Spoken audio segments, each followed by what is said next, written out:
Oi, pessoal linda, tudo bem? Já aprendemos sobre o mundo grego, vimos o quanto esse período dessa formação deste grande mundo foi dividido em fases, 5 fases. Já vimos o período pré-homérico, onde a sua principal característica era uma civilização creto-micênica, com essas que vai desde o século 20 a.C., vai até o século 12 a.C., iniciando aí a primeira diáspora e a expansão do povo grego. E aí, o segundo período, que foi o período homérico, da qual houve a formação dos gêneros às tátrias, das tátrias às tribos.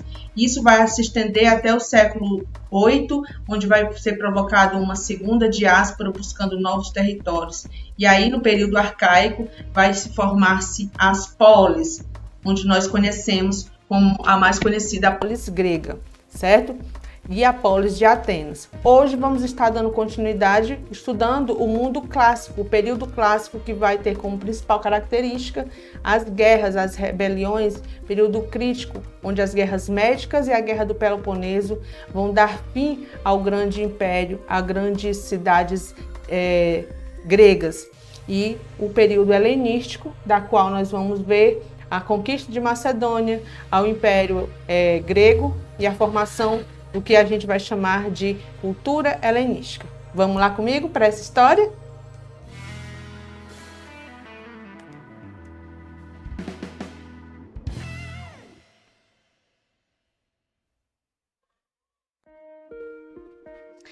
Bem-vindos ao canal Mais Story. Sou a professora Francilúcia e hoje vou estar com você falando do mundo grego. Já te convido a compartilhar este vídeo e já se inscrever se não for inscrito, deixar seu like para que a gente possa estar dando uma melhorada no nosso conteúdo.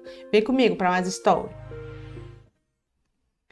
Então, na Grécia Antiga, nós já vimos de Atenas e hoje vamos até o período helenístico. O assunto hoje vai iniciar no período clássico, que vai se estender aqui durante essa fase aqui do século 6 até o século 4 a.C. Grandes rebeliões, grandes guerras vão ocorrer aqui nessas regiões de Atenas. Característica principal desse período clássico vai ser as guerras greco-pérsicas, dos gregos contra os persas, também chamadas de guerras médicas, porque é assim que eram chamados o povo persa de Medos, né? E aí o nome greco-pérsico ou guerras médicas. Durante as guerras médicas, vai ocorrer de 496 até 448, vai ser o apogeu do imperialismo ateniense. E aí, quando há esse apogeu, a era do ouro vai despertar muitos interesses e olhos invejosos dos vizinhos espartanos, que vai ocorrer depois a guerra de Peloponeso, onde vai ser a causa do declínio do grande mundo grego. Vamos estar vendo aí que nessas guerras médicas, o principal objetivo dos atenienses eram invadir e tomar todo o mar Egeu. A gente vai ver aqui que esse período aqui vai se estender, trazendo como características principais o apogeu e as batalhas. O apogeu de Atenas e as batalhas que vão ser constantes. Tanto o auge quanto o declínio dessa civilização vão ocorrer nesse período. E onde Atenas e Esparta vão lutar, sendo até marca de arquiteturas da época. Fato que você observa nessa arte de cerâmica, esses combates que eles tinham. Atenienses muito bons pela batalha naval e os espartanos muito bons nas batalhas terrestres, né? E outros marcas desse período, que vai estar marcado na arquitetura, na forma arcaica, à esquerda, essa estátua mais rígida, e já o período clássico, esse estátua do discóbolo, que vai mostrar um pouco mais a proporção e as formas daquela época. São traços que vão estar mostrando essas duas estruturas, esses dois períodos. Tanto os persas estavam em plena expansão, observe que aqui depois da morte de Xerxes vai haver a conquista de Dario, seu filho, e aí a próxima empreitada seria entrar e invadir a península balcânica, da qual está situada os gregos.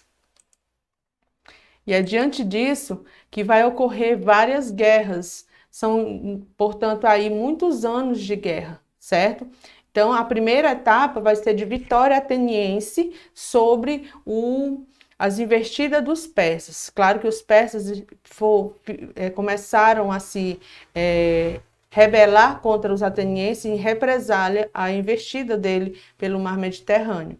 E diante disso, aqui nós vamos ver as rotas: batalhas de Termópilas, batalha de Plateia, batalha de Salamina, assim também como a batalha de Maratona.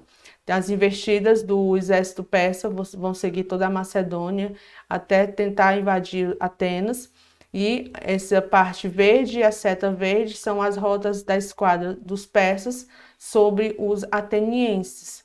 Diante dessas batalhas, algumas delas, em todas elas, Atenas vai estar na frente, como ela é muito poderosa militarmente na batalha naval, ela vai estar dando essas vitórias. A derrota espartana na Batalha de Termópilas vai ser uma característica também que vai acontecer aqui no ano de 480 a.C. Derrota de Esparta na Batalha de Termópilas, porque os persas queriam tomar o governo de Esparta, os espartanos não resistiram e foram vencidos por essa investida persa, causando assim um medo para os atenienses, fato que fez com que eles se unissem no que nós ficamos conhecidos como a Batalha da Liga do Peloponeso, ou então a Liga de Delos, na verdade, a Liga de Delos, quando Atenas se junta a outras polis para poder investir contra os persas que tinham acabado de vencer os espartanos.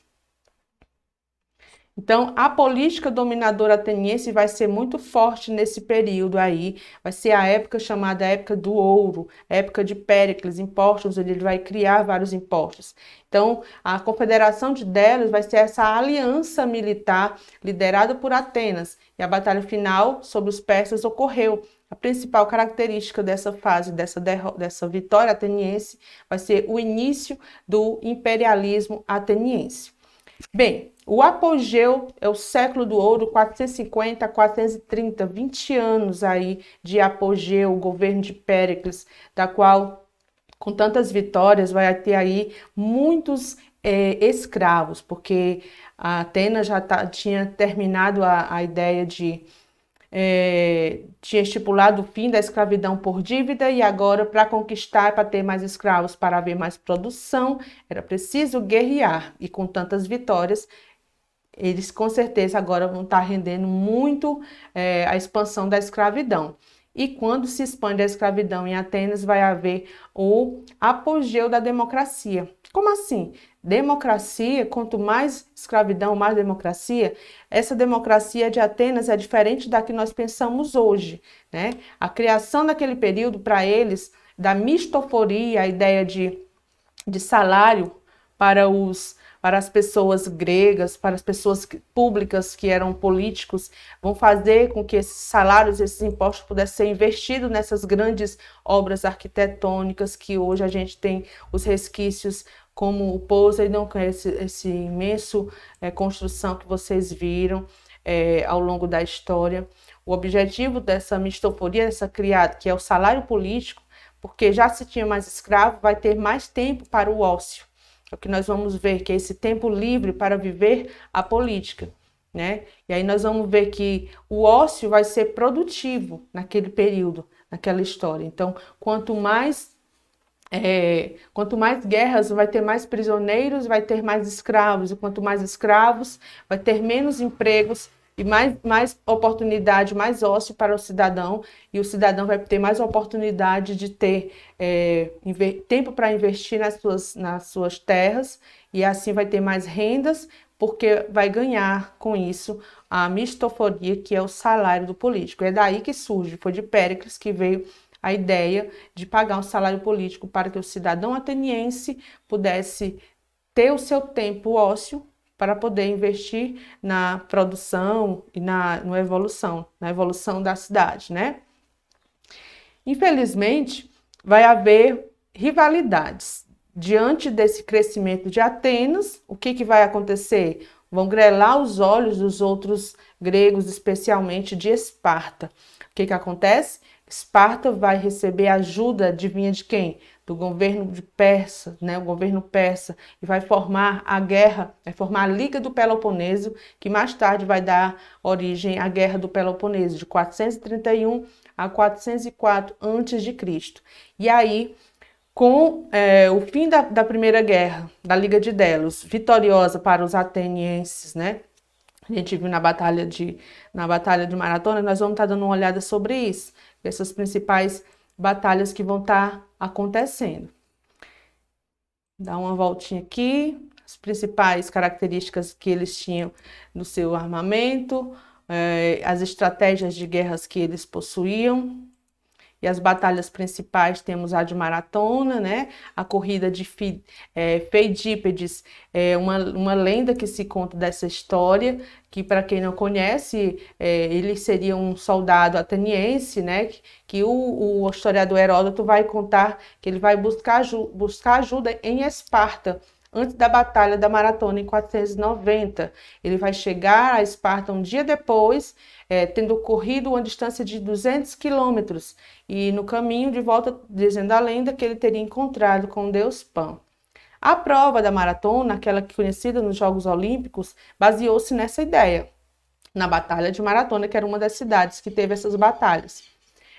Baseou-se na ideia de que Feidípedes ele teria corrido 42 quilômetros, que estavam separando Atenas de Maratona, a fim de participar da batalha do mesmo nome contra os persas, na Primeira Guerra Médicas. E os atenienses acabaram vencendo a batalha, os persas recuando para os seus navios, partindo em direção a Atenas. Então, com medo desses persas se vingar contra a cidade, estaria desprotegida e desavisada devido a isso, o que foi que ele fez? Fidípedes, ele teria retomado, voltado, correndo o tempo todo, sem parar. Após exaustiva viagem, caiu morto devido à enorme exaustão. Então, com isso, devido ao gigantesco esforço, Atenas teve tempo de se organizar, fechar a cidade e passar ilesa ao ataque. E é assim que conta a lenda sobre a história da corrida de Feidípedes.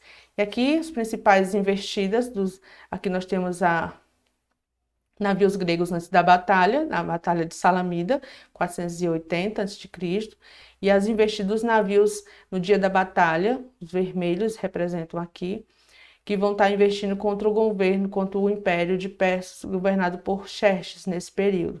O exército grego vai investir muito na batalha naval, e aqui nós temos vilas áticas, né? Temos também navios persas antes da batalha.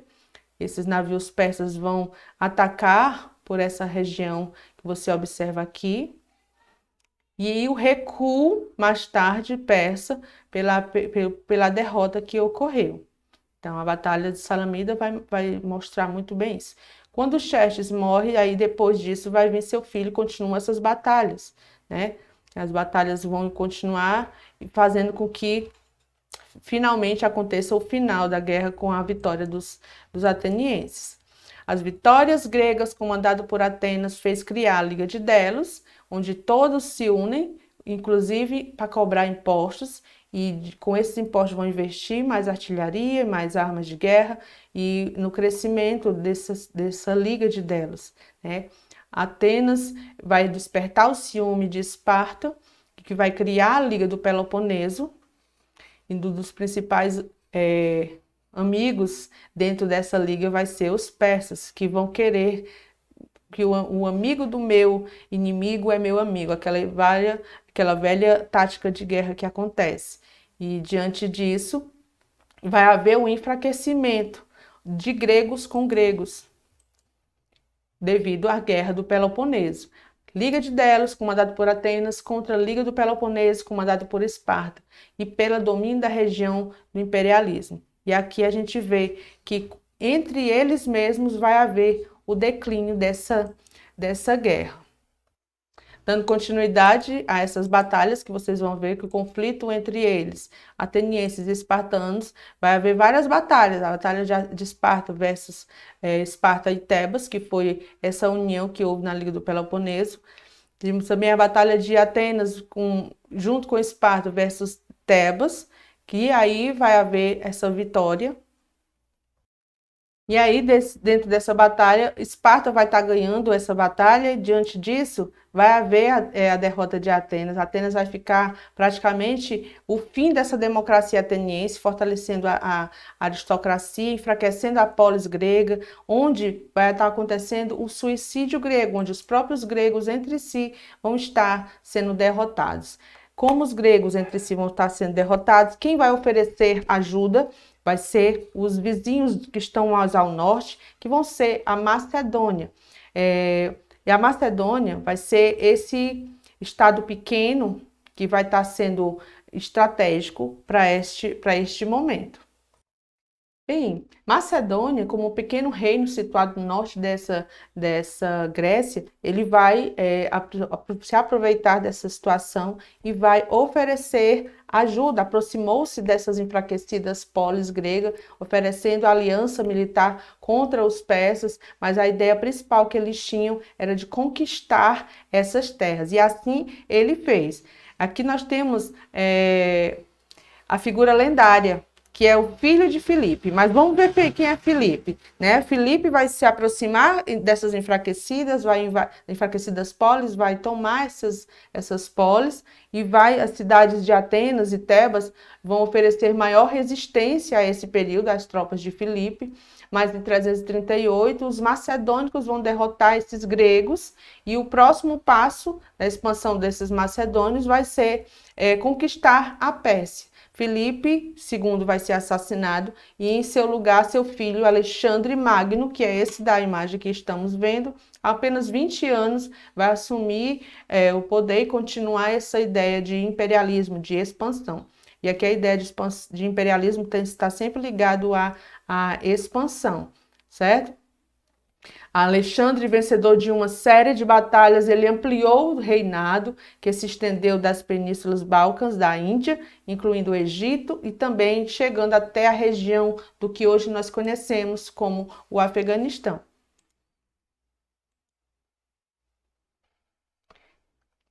E aí nós vimos aqui o período helenístico, que vai ser esse período que Filipe vai dominar na Batalha de Queroneia, e aí causar aí o fim da independência grega e o domínio dos macedônicos. O surgimento, então, do Império Macedônico vai se dar com início por Filipe II e depois pelo seu filho Alexandre Magno, conhecido como Alexandre o Grande.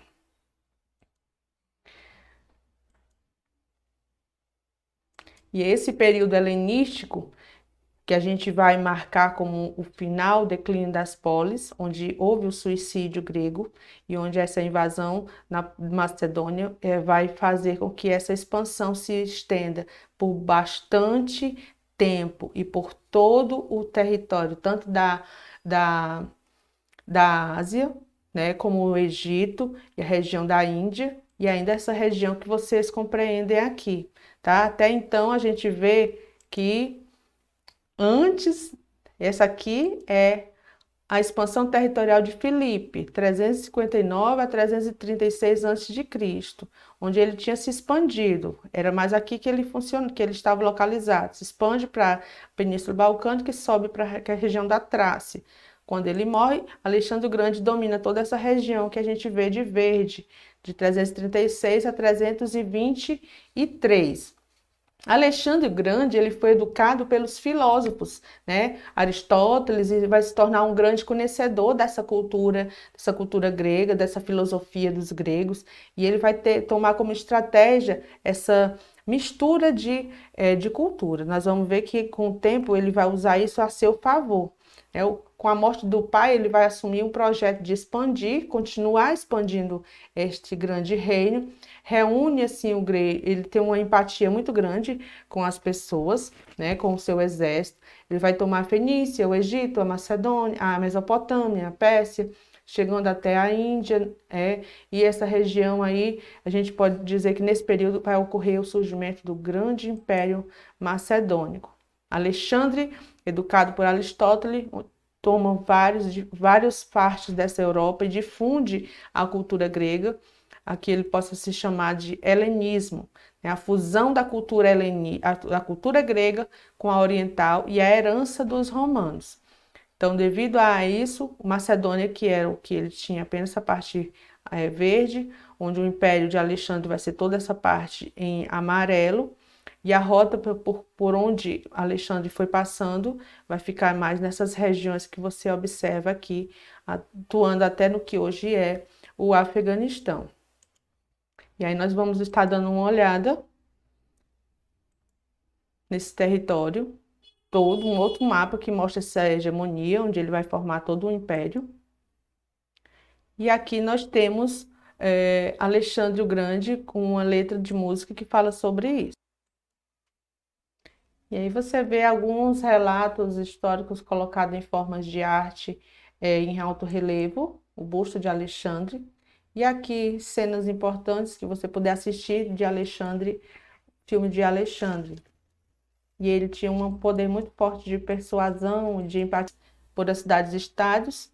No Império Macedônico, os territórios eram conquistados e submetidos a um poder centralizado no imperador. Por mais que ele fosse adepto à democracia, seu governo foi centralizador, certo? Foi um governo forte, um governo que não levou em consideração a ideia de democracia, pelo contrário. A cultura helenística é o que nós vamos ver, que é essa cultura que vai mostrar essa cisão, essa fusão, a cisão entre esses dois tipos de mundo, né? O mundo grego, onde a política da conquista dos macedônicos não vai incluir, destruir a cultura do povo que foi conquistado. Ela vai acrescentar essa cultura do povo conquistado à característica da cultura grega, né? Então, essa junção da cultura grega com a oriental vai ser iniciada por ele, vai ser iniciada pelo Alexandre o Grande, vai ficar conhecida como cultura helenística. Primeiro porque os gregos eram chamados de helenos, né, e a Grécia de Hélade. E apesar dessa união política macedônica ter sido breve, a cultura helenística ela substituiu e subsistiu várias outras e subsistiu a várias regiões por vários séculos, por muito tempo. Essa hibridização cultural tem a ver com isso, tem a ver com essa difusão, com essa anexação desses costumes, né? E a helenização dos bárbaros, que eram assim que eles eram considerados pelos atenienses. Caráter cosmopolita da cultura helenística e as filosofias e as culturas helenísticas. Nós vimos aí que essas características têm muito a ver com as conquistas de Alexandre, né? Nós vamos estar dando uma olhada nessas principais conquistas de Alexandre. Temos aqui os grandes reinos helenísticos, né? Aproximadamente aí reino sul-helênico, reino estado bactriano, esses reinos Pérgamo, reino ptolomaico, são reinos que vão ser dados os nomes a esses reinos conquistados. O busto de Alexandre, um busto de mármore que mostra o respeito que o povo grego tinha a este grande líder. A base principal dessa cultura é o antropocentrismo, o homem no centro da razão de todas as coisas, que não há maravilha mais importante do que a do homem, como foi colocado aí. Há muitas maravilhas, mas nenhuma é tão maravilhosa quanto o homem. É uma frase de Sófocles. A religião era politeísta, onde vai haver uma miscigenação dessas crenças, deuses semelhantes aos homens, né, antropomórficos, e onde vai colocar várias características dos gregos, usando esses deuses de Zeus, Hera, Atena, Poseidon, Afrodite, né, assim também como Dionísio. A arte baseada no teatro, no comércio, nas tragédias, né? As esculturas, a arquitetura, o valor da retórica e vários lugares que vão ser tomados. Aqui nós temos uma arena da qual vou mostrar grandes relatos desses momentos gregos. Continuamos, vemos aqui característica da arquitetura do povo grego, com ideias dos dórios, jônios, né, jônica, que é refletindo aqui o conteúdo mais rígido dos dóricos, e a funcionalidade dos jônicos, e com a suavidade da beleza que tinha aqui nos jônicos, o equilíbrio e a opulência aqui do povo corinto. São 3 maneiras de trabalhar a arte, a arquitetura e os estilos. Esses são os estilos e estão bem caracterizados aqui dentro do Parthenon em Atenas, construído por Ictínio e Callicrates, que nós já havíamos visto. Pai da história, Heródoto. Filosofia, o amor à sabedoria, foi com eles, esses legados que nós estamos vendo, são os principais legados que vamos estar vendo com esses povos, certo? Essas esculturas, a forma de trabalhar a igualdade, o equilíbrio, a não mostrar tanto esforço que eles tinham para fazer. Esses são principais características. Como vimos aí os legados e o das Olimpíadas. Nós precisamos entender um pouquinho dos legados da Olimpíada, da qual nós já vimos em outras vezes, mas só para destacar a relação que existia com relação aos Jogos Olímpicos. Um festival religioso esportivo que acontecia de 4 em 4 anos e havia até tréguas em períodos de guerra, se houvesse guerra naquele momento, e havia um traço de integração cultural muito grande entre as cidades e estados. As cidades e estados eram convidados a participar, mas isso não só para entreter. O objetivo também era para mostrar poder de um estado, de um polis-estado, de uma cidade-estado para com a outra. Havia uma rivalidade entre essas cidades, havia essa rivalidade, né? Vencer o torneio não era só para ganhar uma estátua com sua fisionomia ou ganhar os louros da vitória. Não era só isso, significava apresentar um favorecimento dessa polis perante os deuses e também o maior preparo militar daquela cidade-estado e, por consequência, o poder daquele estado perante as outras polis. Então, os atletas eram muito bem escolhidos, não era qualquer um, né? Eram profissionais. E baseado nisso, hoje nós temos uma diferenciação do que acontece hoje, né? Que não é em honra a Deus, né? Que esse era em honra a Zeus, que havia sempre no mesmo período, assim como ele, havia as Paralimpíadas depois, no mesmo período, resquício dos que nós vimos hoje, que é semelhante, mas não igual. Dando continuidade, a gente pode ver que essa filosofia e essa educação que eles tiveram, a educação sofística, vai colocar sempre em dúvida as verdades absolutas e a crença nas interpretações. Baseado também nessa crença, a escola socrática, felicidade e a sabedoria estavam em virtude com Platão, teórico das ideias, e Aristóteles, teórico do mundo material. É essa escola sofística que vai trazer para nós muitos dos ensinos que temos hoje. Morte de Sócrates é um quadro que vai basear-se no dia em que ele vai receber a sentença, a condenação de morte, certo? Sócrates vai estar tomando cicuta, né? As críticas de Sócrates ao Estado vai resultar na sentença de morte e ele vai ser executado. E aqui os seus amigos vão ficar desolados com essa notícia. E a Escola de Atenas é uma obra de Rafael, mostra os filósofos Aristóteles e dialogando com Platão e Aristóteles dialogando bem no centro. E é justamente nessa fase aqui que vai vir a ideia de que o conhecimento liberta, que a ideia de que nós precisamos respeitar a opinião diferente do outro, que nós precisamos aprender a nos conhecer, aquelas velhas frases de que só sei que nada sei, né? Umas frases que ficaram eternizadas por esses filósofos. Conhece-te a ti mesmo, aquela ideia de que nós precisamos, para conhecer o outro, conhecer a nós mesmos. E frase de Aristóteles e Platão também que diz: conhecimento é poder e que política é a arte de governar. São frases que eternizaram-se e chegaram até nossos dias, vieram com eles. Também vimos com Pitágoras, aprendemos sobre isso, né? E esportes como a criação de Jogos Olímpicos também faz parte dos legados deixados por eles. E aí, gente, é isso.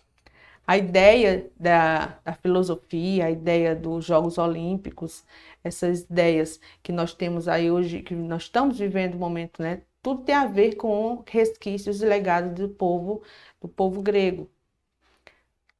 Essas ideias de valorizar a arte esculpida, eternizar a figura de alguém com um busto, tudo tem a ver com esses grandes homens dessa história. Até aqui na nossa cidade a gente vê alguns lugares que ostentam esse estilo dórico ou o estilo jônico. Aqui nós temos mais o estilo dórico, né? Nas nossas artes. E a deusa Hera. Deusa Hélade.